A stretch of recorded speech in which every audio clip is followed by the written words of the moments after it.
السلام علیکم ورحمۃ اللہ وبرکاتہ۔ الحمدللہ رب العالمین والصلاة والسلام علی خاتم الانبیاء والمرسلین۔ آج ہماری گفتگو کا موضوع صلہ رحمی ہے۔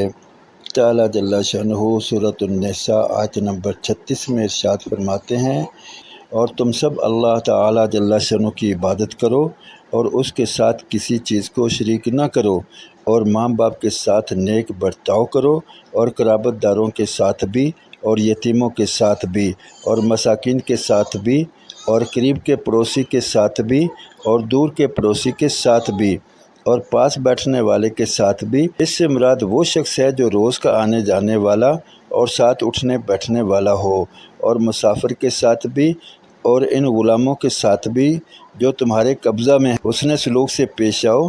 بے شک اللہ تعالیٰ جل شانہ ایسے لوگوں کو پسند نہیں کرتے جو اپنے آپ کو بڑا سمجھے اور شیخی کی بات کرے۔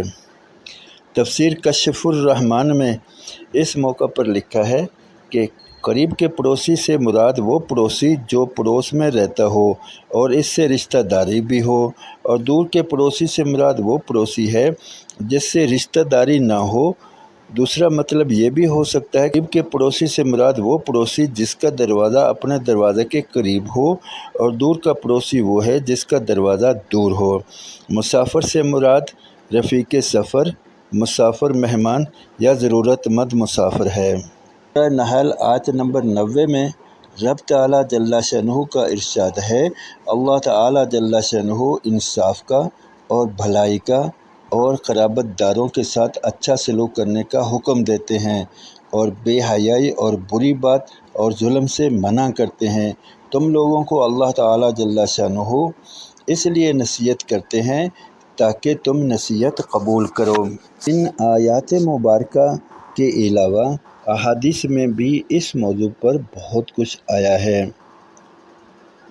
ترمذی شریف حدیث نمبر 1900، حضرت ابو درداء رضی اللہ عنہ فرماتے ہیں، میں نے رسول مکرم صلی اللہ علیہ وسلم کو یہ ارشاد فرماتے ہوئے سنا، باپ جنت کے دروازوں میں سے بہترین دروازہ ہے، چنانچہ تمہیں اختیار ہے، خواہ اس کی نافرمانی کر کے اور دل دکھا کے اس دروازہ کو ضائع کر دو، یا اس کی فرما برداری اور اس کو راضی رکھ کر اس دروازے کی حفاظت کرو۔ حدیث پاک میں یہاں تک آیا ہے کہ اللہ رب العزت کی رضا والد کی رضامندی میں ہے، اور رب تعالیٰ جل شانہ کی ناراضگی والد کی ناراضگی میں ہے۔ والدین کے ساتھ حسن سلوک کے بڑے فائدے ہیں۔ مسند احمد جلد 3 صفحہ 266 پر حضرت انس بن مالک رضی اللہ عنہ سے روایت ہے کہ نبی مکرم صلی اللہ علیہ وسلم نے ارشاد فرمایا، جس شخص کو یہ پسند ہو کہ اس کی عمر دراز کی جائے اور اس کے رزق کو بڑھا دیا جائے، اس کو چاہیے کہ اپنے والدین کے ساتھ اچھا سلوک کرے اور رشتہ داروں کے ساتھ صلہ رحمی کرے۔ مسند احمد جلد 6 صفحہ 151 پر حضرت عائشہ رضی اللہ عنہا روایت کرتی ہیں کہ نبی مکرم صلی اللہ علیہ وسلم نے ارشاد فرمایا، میں سویا تو میں نے خواب میں دیکھا کہ میں جنت میں ہوں۔ میں نے وہاں کسی قرآن پڑھنے والے کی آواز سنی تو میں نے کہا، یہ کون ہے جو یہاں جنت میں قرآن پڑھ رہا ہے؟ فرشتوں نے بتایا کہ یہ حارثہ بن نعمان ہیں۔ اس کے بعد حضرت عائشہ رضی اللہ عنہا سے نبی مکرم صلی اللہ علیہ وسلم نے ارشاد فرمایا، نیکی ایسی ہی ہوتی ہے، نیکی ایسی ہی ہوتی ہے، یعنی نیکی کا پھل ایسا ہی ہوتا ہے۔ حارثہ بن نعمان رضی اللہ عنہ اپنی والدہ محترمہ کے ساتھ بہت ہی اچھا سلوک کرنے والے تھے۔ اللہ رب العزت نے کیسا آسان طریقہ بتا دیا کہ جس سے رب راضی ہوتا ہے کہ اپنے والدین کے ساتھ، رشتہ داروں کے ساتھ، قرابت داروں کے ساتھ، ملنے جلنے والوں کے ساتھ حسن سلوک کیا جائے، ان کے کام آیا جائے، ان کے خوشیوں میں شریک ہوا جائے، ان کے غم کو بانٹا جائے تو رب بھی راضی اور معاشرے کے حسن میں بھی نکھار پیدا ہوتا ہے۔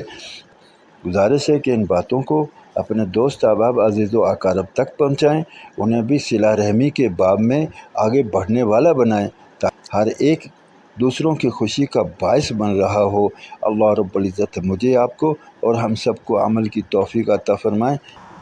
اب تک کے لیے اتنا ہی، انشاءاللہ ملتے ہیں اگلی ویڈیو میں، تب تک کے لیے اللہ حافظ۔ السلام علیکم ورحمۃ اللہ وبرکاتہ۔